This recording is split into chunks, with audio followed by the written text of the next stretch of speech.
Alright guys, welcome back to the channel. Tonight I'm going to do a little bit of a teaching thing.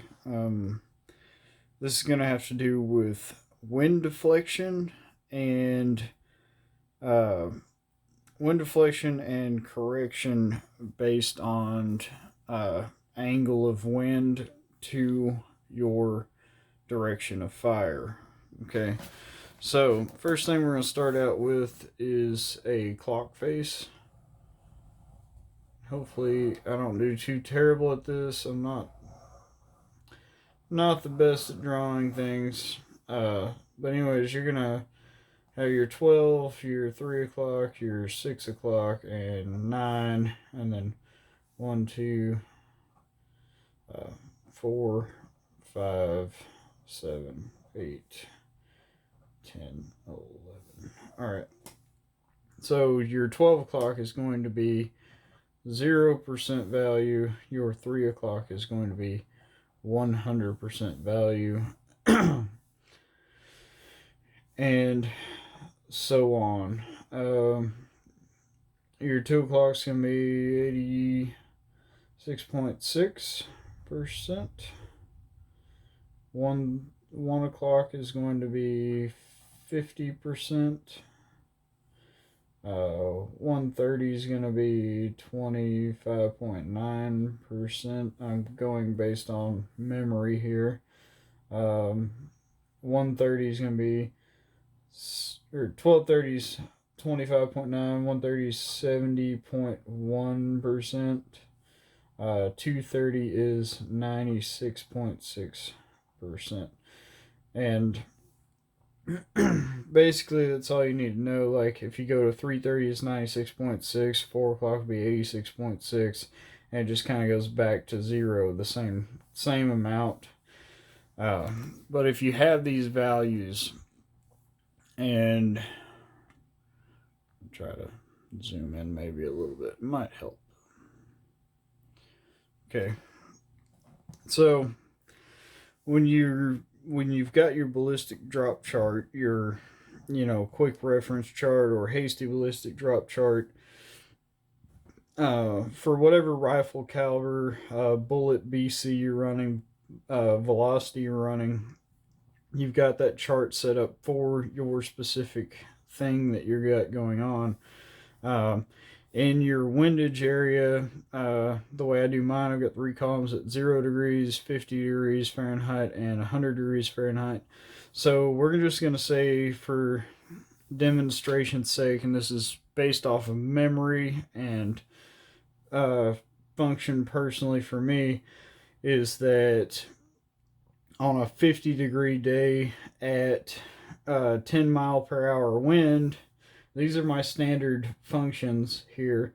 So 50 degrees Fahrenheit, 10 mile per hour, and we're talking a full value. Full value at 1100 yards is 6.7 MOA of bullet drift. That's at 10 miles an hour, and that's for my 6.5 Creedmoor running a 144 grain Lapua FMJ. Okay, so that's at full value. That's at 100% at 3 o'clock here at 10 miles per hour. So if I want to solve and get how many, and this is my MOA of adjustment here for that is 6.7 minutes of angle. So what if it's a 22 mile an hour wind on the same 50 degree day? And you're going to have to change this based on temperature, but we're just going to try to make this simple and say, same 50 degree day, but we're going to go 22 miles an hour wind, 22 mile per hour wind at 2 o'clock. 22 miles per hour at 2 o'clock, and we're going to figure out what our minute of angle is for that at 1100 yards. Okay, so first what we need to do is divide 22 miles per hour by 10, because our standard is 10 miles an hour, so we get 2.2. And then we're going to multiply that by our standard minute of angle for 10 miles an hour, which is 6.7. And we're going to get 14.74 MOA. But this is not 4 hour 2 o'clock here. 14.74 is full value for 22 miles an hour at, that would be our full value, our 3 o'clock wind. But we're talking about a 2 o'clock wind at 86.8 or 86.6%. So we're going to take 14.74 and multiply that by 0.866, which is the same as 86.6%, which we get from our 2 o'clock value. And with that we get 12.76484, and we're going to round that to the closest 25 or 0.25 increment, which would be 12.75 minutes of angle. So this is our correct minute of angle adjustment for a 22 mile an hour wind from 2 o'clock at 1100 yards with the cartridge specific to my rifle. Okay, so that's just based off of my memory of all the values and stuff. And we can adjust this if you wanted to go with a 30 mile an hour wind, or if you wanted to go with a 4 mile an hour wind. If you wanted to go 30, you would have to divide 30 by 10, and you would get 3 times 6.7 at that distance, at 1100 yards. If you wanted to go with a 4 mile an hour wind, you would go 4 divided by 10, and you would get 0.4 times 6.7 at 1100 yards.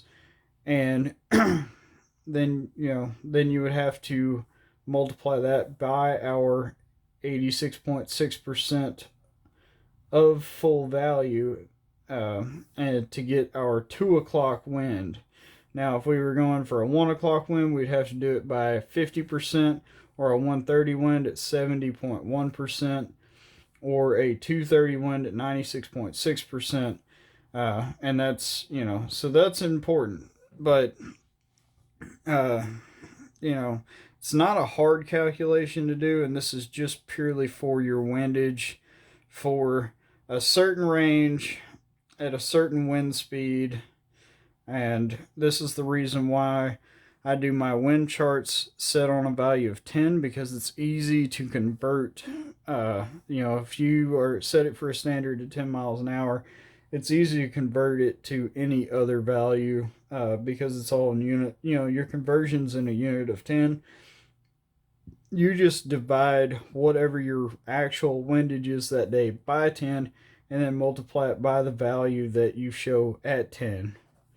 And then you get your minute of angle, and then you take your minute of angle and you multiply that by the angle value on your clock face, because your DOF from the center is always 12 o'clock. So this is only important for which way the wind is blowing towards you. And it's easier to do it if you always think of the wind as blowing towards you, whether it's coming from the 2 o'clock or it's coming, if it's coming from 2 o'clock or 8 o'clock, the value is the same. But if the wind is going this direction from 2 o'clock to 8 o'clock, you're going to want to go positive right to the right.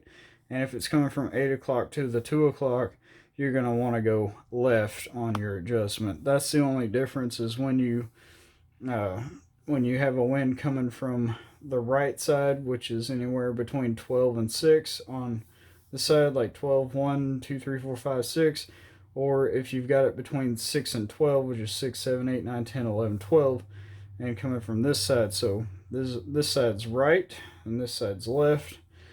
If the wind's blowing this way, you're going to have to shift your impact to the right. If the wind is blowing this way, left to right, you're going to have to shift your impact on your reticle, your scope settings, to the left.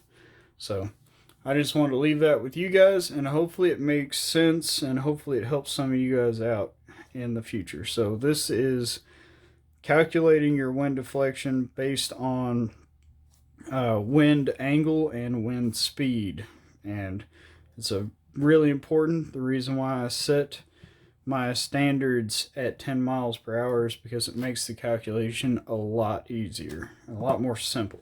So there you go. Thank you guys for watching. If you got questions or comments, you can leave those in the comment section below, and we'll see you next time in the next video.